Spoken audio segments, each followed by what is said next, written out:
I just fed you. I just fed you.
I didn't see you there. Nope.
Good morning, guys. My name is Phil. Welcome back to Miranda Detailing. Whoa, that was super bright. Love those lights. I do love those lights. So in today's episode, we're working on this beautiful 2020 4Runner. It is blackout edition, and it has that beautiful pearl blue black paint. The vehicle is in for our new car prep in ceramic coating, so we're going to be putting crystal serum light on the paint, and of course all the plastic, wheel faces, the glass, the windshield also will get coated. Guys, if you're enjoying videos like this, and I hope you are, consider subscribing and clicking that bell so you don't miss stuff. And guys, if you like coffee as much as I do, then go check out the links down below. I have links to Trade Coffee, which is a coffee subscription service that I subscribe to. It is awesome. You get to try out all sorts of different coffees. It's like basically the glove box detail subscription box. You get to try out different coffees either every month or every 3 months, depending on how often you choose. I don't have any discount codes for that. That's just something I'm sharing with you guys. That didn't reach out to me at all. It's just something I wanted to share if you guys enjoy coffee. If you want to buy us a coffee, I have a link down there as well. It's just a way to support the channel. So we just went through the wash and decon phase. Really, it wasn't too dirty, but as you can see, yeah, we're dealing with some, I'd say moderate to light swirls, not super heavy swirls. So we'll choose a product and see how well this will come out. But generally, this paint comes out really nice. We'll see what works best on it. So we just dried it as well. We used the blower and blow dried all the cracks and crevices. Still a few little things to just blow dry. There's always water in the cracks and crevices and seams. No matter how much you use the blower or the air compressor, there's always water hidden somewhere. So do your due diligence and you know, blow out as much as possible. But just realize when you start polishing, it's going to vibrate panels and it'll draw water out of seams that you didn't even know existed. So just be wary of that. If you don't dry everything and you have little pockets of water and you go to ceramic coat your vehicle and you catch that water, it will streak, of course, and then it'll be in your pad, and you basically have to throw that pad out or, you know, put it in the bucket, get a fresh pad, wipe that area. You don't have to panel wipe it necessarily. Just dry it, make sure everything's dry, and then just recoat that area. You'll be fine. You know, it's just water, but if it's in your pads, you don't want that. That'll ruin your application. So just get a fresh new pad, dry the area, reapply it, and you'll be fine. So I've had to do that a few times because water just seeps out sometimes. But as we take a look around, the only thing that aren't blacked out here are the front little pieces here, the bumper, which is weird. Front and rear bumper are like that, but everything else is blacked out. This, I think I'm gonna try to remove because I can't get into, you know, that area at all to polish or coat. So I'm gonna see about removing this. Hopefully it's easy. And we do have some weird little marks, some little chips here. These are little rock chips. I'm gonna touch those up. But as you can see, yeah, there's some weird little marks here and there, either from rock chips or there was actually a local fire where this vehicle was from, and ash actually went on the vehicle and kind of burned into the clear coat in a few areas. I don't know if that's it or not. That could just be bird bombs or insects, you know, that burned into the clear coat. There's a few things like that that unfortunately we'll see if we can polish out, but we may not be able to get out 100% because it has ruined the paint. We have some weird swirling and weird stuff going on here. Let's turn on these lights here, and you can see someone attacked this with a polisher. Yeesh, that's really bad. Got some stone chips there. Some more chips here. Yeah, so it has a few little minor defects here and there. Now, we've talked to the customer about that. There's some other little tiny light scratches that we're going to try to attack, try to make them look better. You know, it's a couple of years old. I mean, it's a 2020, but it's actually was built in 19, so it has a few years on it. Yep, and we have some light swirls. You see that drip of water just come from that? We have some scratches there. We'll see if we can remove those, or at least reduce them. You don't want to thin out the clear coat too much. Little scratches there, very, very light. There's a little scratch there above the passenger side handle. And I'm just pointing these out so that you can see them and also the customer knows that these are some of the defects that we are trying to attack. You know, give some realistic expectations as to if they will actually be removed or not. Yeah, there's some marks here that are just burnt into the clear coat, etched into there. Not much we can do, unfortunately. Let's try our best and get some of those out, or at least reduce them.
this thing is coming out beautiful. We are almost done polishing. I just have to do the roof. My wife is working on the front bumper here. I just finished that rear fender and above the doors here. So roof is next, but check this out. Look how nice it is looking. Now, there are a few of those little pock marks that I showed in the beginning. Yeah, they're there, unfortunately. They're deep, they're etched into the paint, and I really can't try to dig them out because it's too risky. Unfortunately, we have to live with those, but overall, the overall effect, it's extremely glossy. The defects are coming out. Oh, I gotta do that mirror too. The defects are definitely coming out. The defects are definitely coming out. You can see, look how nice and clear that looks now. So our paint enhancements are designed for budget-friendly people in mind, or budget-friendly customers in mind, but trying to really get the most out of the paint without going 100% or even 90%. We're not doing full paint correction here. We're doing paint enhancement. That's going to achieve 50 to maybe 75% and up with this Toyota paint. It is pretty forgiving, and we're using a pretty light polish. We could go heavier, I guess, maybe use a medium duty polish. This one that we're using from Extreme Solutions is their Finale. It's designed for soft paint because this paint can be finicky. Toyota paint and Honda paint can be very finicky, but this is a finishing polish, and the benefit of this polish also is you don't need an IPA wipe down for ceramic coatings. Now, there are a few areas that I am concerned about that I'm probably going to have to go a little heavier on. I don't know if I'll use that as the final polish. I think I will. It should be fine. So that's the benefit of using the Finale. You don't have to do an IPA wipe down. Now, that's up to you. If you feel that you want to do an IPA, I mean, that's completely up to you. That's your prerogative. Me personally, I try to find polishes where I can skip that step, because if I can save time and money doing that or not doing that, I'm not going to IPA wipe down. I'm going to skip that step. That way we can get the job done quicker, more efficiently. But it's up to you. You can definitely use an IPA wipe down if you want. I know some people say it's best practice.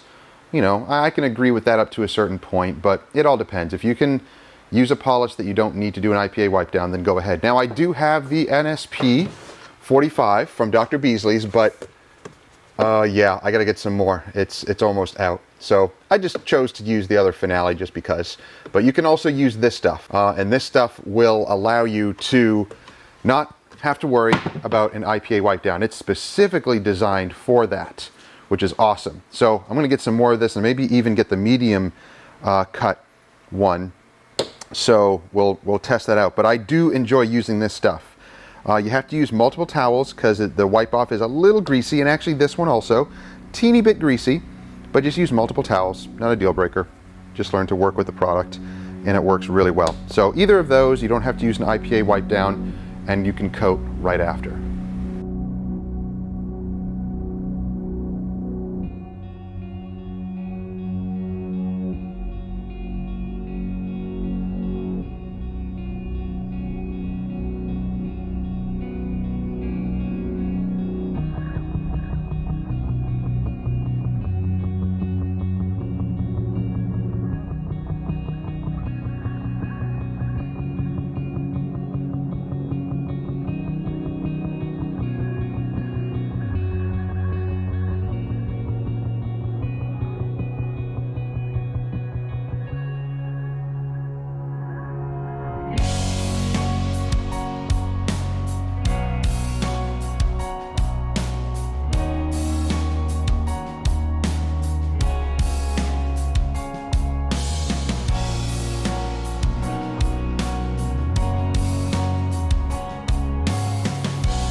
The 4Runner is done.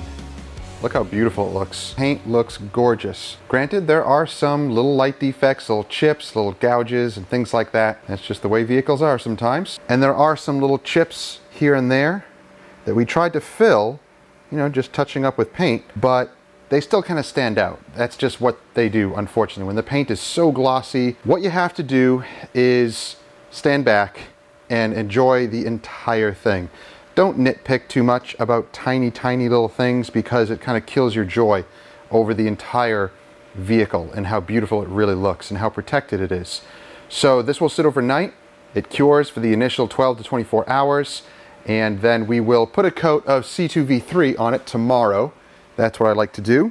That kind of helps prevent water spotting and, you know, let it cure and breathe through the sealant, that spray topper that we put on there. And we always inform the customer not to wash it for the first 7 days. Let it completely cure for the 7 days, and then you can wash it after that. I know these customers do like to wash their vehicles. They like to take care of their vehicles, so this should be in good hands. And we will be seeing this in about 6 months' time. It will be on our maintenance program. So that's going to do it for today's episode. Hope you guys enjoyed it. If you have any questions or comments, let me know down below. Of course, the products and the tools that we use, we'll have them also linked down below. If you have just any general questions about the products that we use, feel free to let me know and ask questions. And I can always send you links to the products that we use, or give you explanations as to why we do things a certain way. This is our business, and we have our own methods, our own techniques in which we polish, or really start from the beginning, washing, deconning, prepping, polishing, and coating.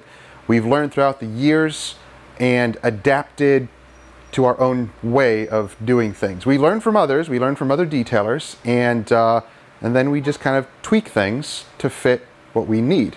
And we found along the way things like priming pads or using the coating saver applicators. You know, if people want to use those, that's totally up to them, but it's not a rule. It's not something that you have to do, and if you don't, you're not doing it correctly. Never fall into that, because it's simply not true. You put the product and the tools in your own hands, you use them yourself, and then you make up your mind. And remember that just because it works for you, it may not work for someone else.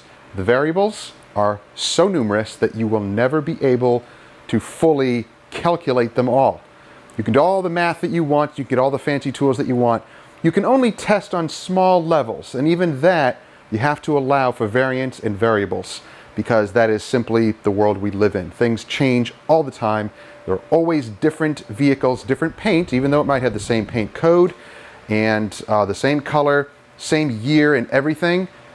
Even within the factory, clear coat can change from batch to batch, and that can change within the same year, could be even in the same month. Have to keep all that stuff in mind. Educate yourself when it comes to paint and understand those variables, because they can kind of mess with you and it'll confuse people. So remember that there's not just one method, one tool, one product that fits everything. You have to adapt, you have to evolve, you have to change with detailing, because it is a fluid type of process. So keep all that stuff in mind, especially when you're watching videos on YouTube. You can't just try to correct people or tell them that they're not doing something right or doing something wrong or whatever the case may be. In fact, it's probably not even advantageous or prudent to even comment like that. Just keep those thoughts to yourself. I've had many people comment and really try to start something, you know, an argument back and forth, and I keep telling them, this is my way, this is what I found, this is my experience, it works for me, and they just keep denying it and saying no. They're not here. No one's here seeing what we're doing and then later on commenting on it. No, they're not here to see what we see. So before you comment, just think ahead and just ask questions before you make statements. If it works for you, great. May not work for me or others. Thank you guys for watching. We'll see you in the next one. Take care. What are you doing? I just fed you. I just fed you.